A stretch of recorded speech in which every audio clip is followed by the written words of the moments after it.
Well, look who's here. Look good! He comes from beyond time. Welcome to Androidvision. When Satan goes wild. Can't say enough about this film.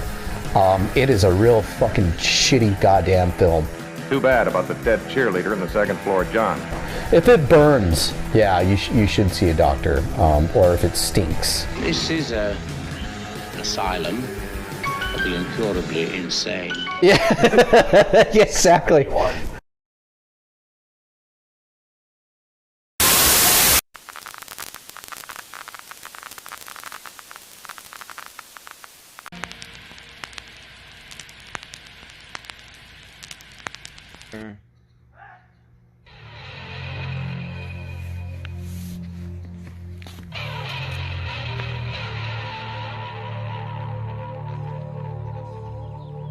Did you hear that? I just heard a guy go,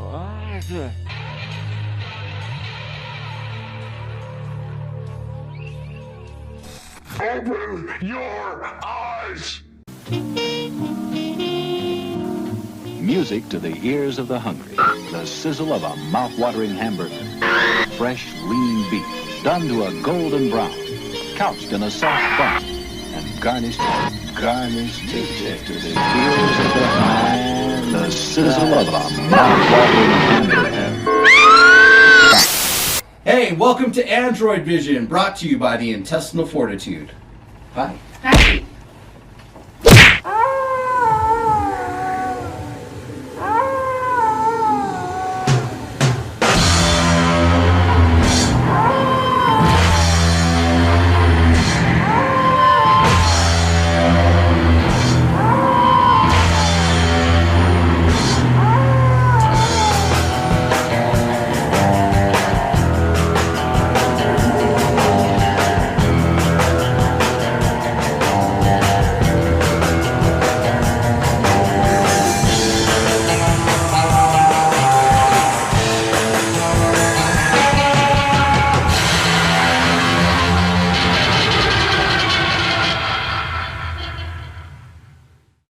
On the next episode of Mondo Creepy.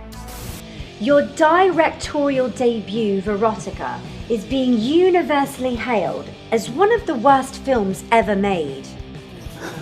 What can I say? It's not funny.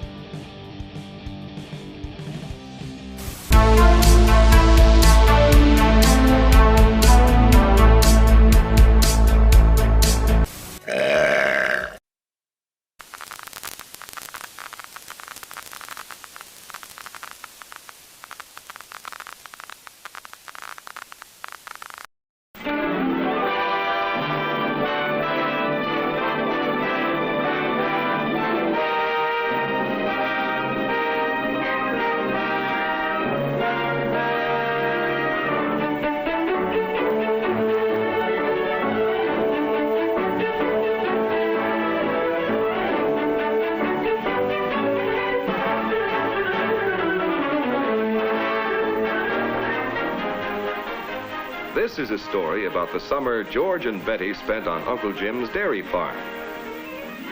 George and Betty are both excited because this is a very special trip. But they're not a bit more excited than Andy and Jane, who live on the farm. Jane, I think they're here. I see their car. Are you sure? Sure, I'm sure. I'll run tell Mom. Mom, they're here. George and Betty are coming. No wonder they're all so excited. After Uncle Fred and Aunt Alice go back to the city, George and Betty are going to stay to spend a whole summer on the farm with Jane and Andy. Where's Uncle Jim? Dad's out in the field. Come on, and they'll let you ring the bell to call him. Okay. Let me ring it. Go ahead, Betty. You ring it.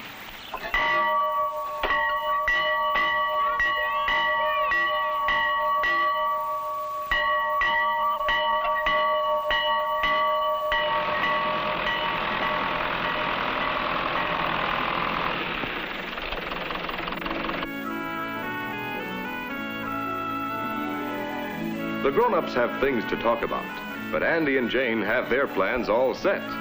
The first thing to do is to show their city cousins some new things around the farm. And because it is a dairy farm, the first thing they show off is their bright new milking parlor, where their older brother, Bill, has started the milking. How are you? We're fine. Mine is clean in here. That's right, Betty. All dairy farms want to keep their barns clean, and their cows, too. Is that why you're washing the cow? Every morning and evening, George, just before they're milked. This is one way we help to make sure the milk is always pure and wholesome, and good tasting, too. See those pipes up there? The milk runs from the cow through those pipes to the big cooler in the milk room. Yeah, it keeps cold and fresh until the refrigerator tank truck comes and picks it up every morning. That's right, Andy. Uncle Jim, how do cows make milk? Oh, they make it out of what they eat. Yes, but what do they eat? Well, come on. I'll show you.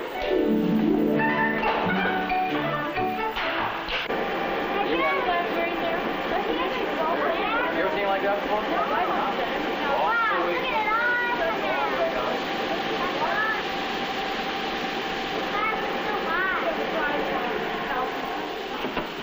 Well, now, this is what the cows eat at milking time. Why, that looks like some of our breakfast cereals. Well, that's pretty much what it is, Betty. As a matter of fact, cows are a lot like people. Now, this feed is a special mixture of ground grain with the extra vitamins and minerals that cows must eat to stay healthy. Of course, they eat grass and hay and silage, too. They need all different kinds of good food, plenty of good, clean water, and a clean, comfortable place to live. That way, they grow to be strong and healthy. But I better get over there and help your brother Bill with the milking. You know, Andy, I think that maybe Betty and George would like to see the hayloft. What do you think? Huh? Yeah, come on, let's play with all the leaders. Sure.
That's okay, George.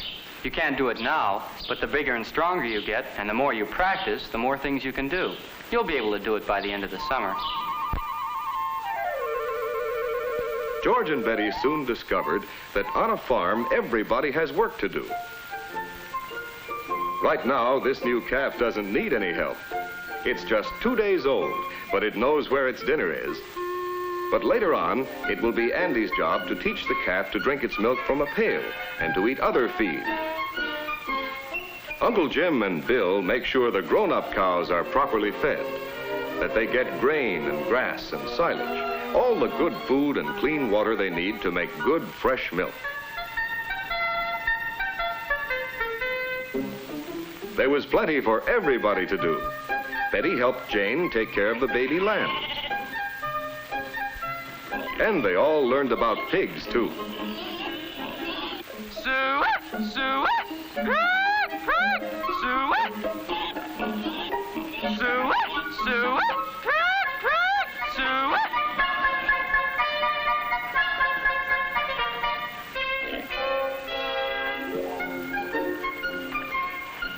George and Andy helped Bill feed the pigs every day, while Betty and Jane helped with the babies.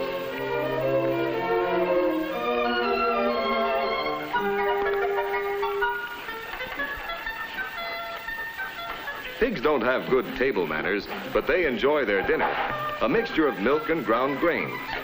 Later, they will eat corn and other kinds of feed. Baby chicks, too, are started out on a special mixture of ground-up grain, milk, and other feed. This is Betty's and Jane's favorite chore. The baby chicks are so soft and cuddly. On the farm, a big dog has plenty of room to run and play. But he is more than a pet.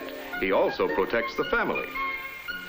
But all the puppies have to do is eat and play and sleep and grow up strong and healthy. Jane's kitten loves to drink his milk. And Jane and Betty enjoy playing with the kittens. When the dinner bell rings, no one has to call the girls twice. They run to the house and wash up quickly so they won't be late. Living on a farm makes you hungry, and Aunt Helen is certainly a good cook.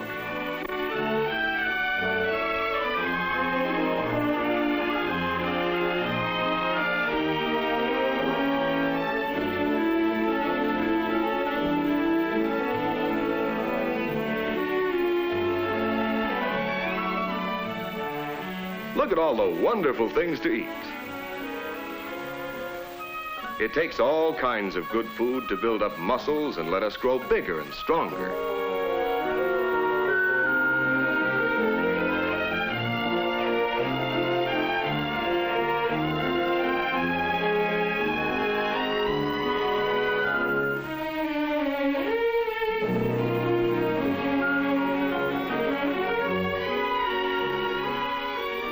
The children are ready for bed after a busy day on the farm.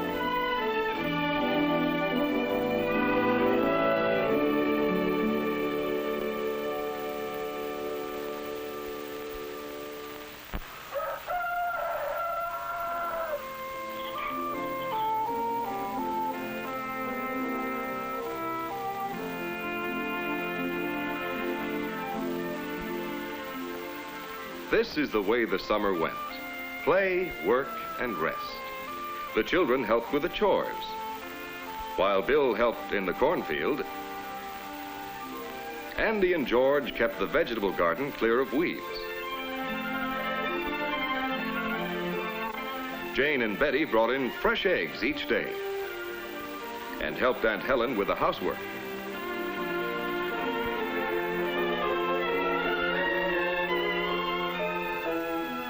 It was fun, too, especially riding the horses. Whenever they were hungry in the middle of the afternoon, there were snacks under the shady trees in the big yard.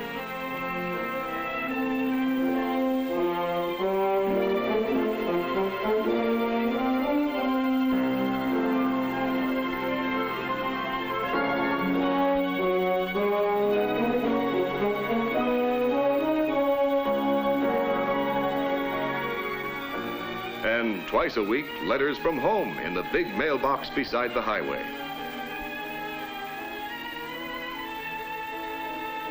As the summer passed, everything seemed to grow. The corn was knee-high on George when he came. Now it's taller than he is. Andy's calf is bigger and eating like a grown cow.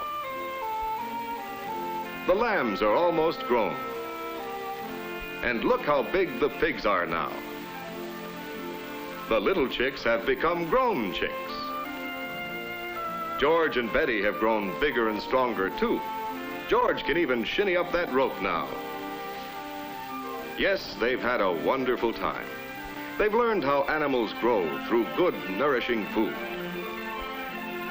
They've learned how work and play and fun go together on the farm. They've had good, nourishing food to grow on. And plenty of sleep.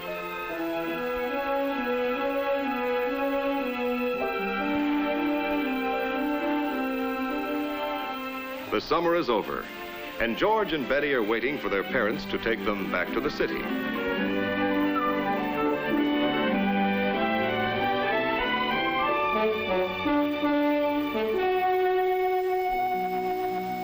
It's time for goodbye now, but the children will have a lot to tell their friends at home.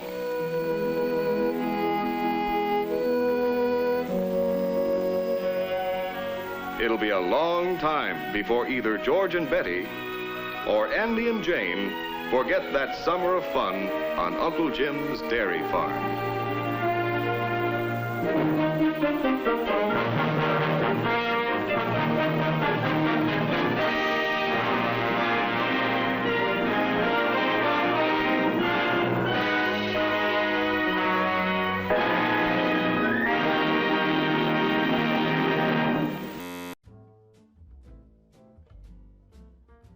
guys, thank you for sticking with us. I hope you enjoyed that nice PSA on how not to fuck chickens and how to milk cows correctly. So don't take it from our cameraman's cousin. And you're good to your chickens. I am good to my chickens. By the way, you brought us eggs. I did. You brought everybody eggs. Yep. So like 6 dozen eggs. You're like Jesus but woman, and you feed everybody but with eggs, raw eggs that they have to cook themselves. Right. And wash. We have to wash the eggs, guys. Yes. Gently. Well, I mean, there's lots of calcium in there. They're pretty strong. Okay, good to go. All right, guys. So up next, our film of this June edition, 1972's Frogs. That's right. It's otherwise known as an eco-horror film. It tells the story of an affluent family. They're like deep in the South, I guess. I guess. They seem... They like... There's like all kinds of stuff that shouldn't be where I thought they were, but... They seem to be living on a plantation in 1971 where there shouldn't be plantations. Yeah. It's kind of odd, but like, they're just like this rich-ass, white, deep South family that sits on the farm and does nothing but talk about their woes in life, it seems like. Pretty much. Well, they're out there for like a retreat for that week because apparently it's like 3 people's birthdays. So this is and like the 4th of July. The family tradition. This could be kind of a 4th of July movie, but precursor to 4th of July. Because I guess they were doing 4th of July. Well, I think it was like over 4th of July. Right. Anyways. Well, these people are kind of talking about their woes in life, about being rich, you know, and how awful it is. Yes. All upon being terrorized, victimized, accosted by birds, lizards, snakes, butterflies. I didn't see any birds attack them. Oh, shit, I fucked up. But lots and lots of lizards and snakes and frogs. Yeah. And it's all... What else? Alligators and turtles. Spiders. And spiders, yeah, tarantulas. Yes. And geckos. Yes. Which, I mean, I guess that would technically... There was like freaking Gila monsters in this movie. It's great. and it's and rattlesnakes. Yes, okay, and it's loosely suggested that this could be, I guess, revenge from, I don't know, nature, because these guys are just like dumping their raw sewage in the lake. Because the movie does start off with Sam Elliott, who this movie stars, taking pictures of like the all the crap in the lake. So it's like eco horror, you know. It's nature's revenge. Very eco friendly with a shirtless Sam Elliott. Yeah. And what we talked about is trouser snake. Yep. Just hanging below the pocket on the left side, guys. I mean, come on, how impressive is that? I mean, I don't know what to say. It's directed by George McGowan, who's done tons. What's this? We have a local guy. I think he ate some peyote back there. So George McGowan, tons of TV. He did Charlie's Angels, SWAT, Starsky and Hutch, Fantasy Island, Heart to Heart, and a really good, what I want to call a native exploitation movie, which was kind of big in the 70s. It's called Shadow of the Hawk. So that's a pretty fun one too. So the 70s kind of dabbled in native type of exploitation movies, but we can get more into that in other episodes. Written by Robert Hutchinson, and all these guys just wrote for TV, you know. So again, Sam Elliott, known from what, Mask, and a movie you have never seen. Which movie? Which I should just crucify you for right now. For what? Roadhouse. Oh yeah, I haven't seen Roadhouse. Sorry. Oh man. I know, it's terrible. Have you seen no, Mask? I haven't seen that. Rob Dennis? No. Well, that's cool. No. At least you missed those. I've seen all the westerns that Sam Elliott's been in. Okay. We got Joan. Ghost Rider. Yeah, Ghost Rider. Okay. Yeah. That really counts. Joan Van Ark, who is a star in Dallas and Knots Landing, these 1980s weird primetime soaps. Judy Pace, and she's known for a lot of blaxploitation films and amongst other films. So there's not a lot of people. I mean, the main old man in the movie, which I don't remember his name, he had like almost 200 credits under his name and left the movie early because of the filming conditions are a little too hot, like in our trailer tonight. So there you have it. But you guys enjoy Frogs, and we'll be back right after this to talk a little bit more about the film. And talk to you in a minute.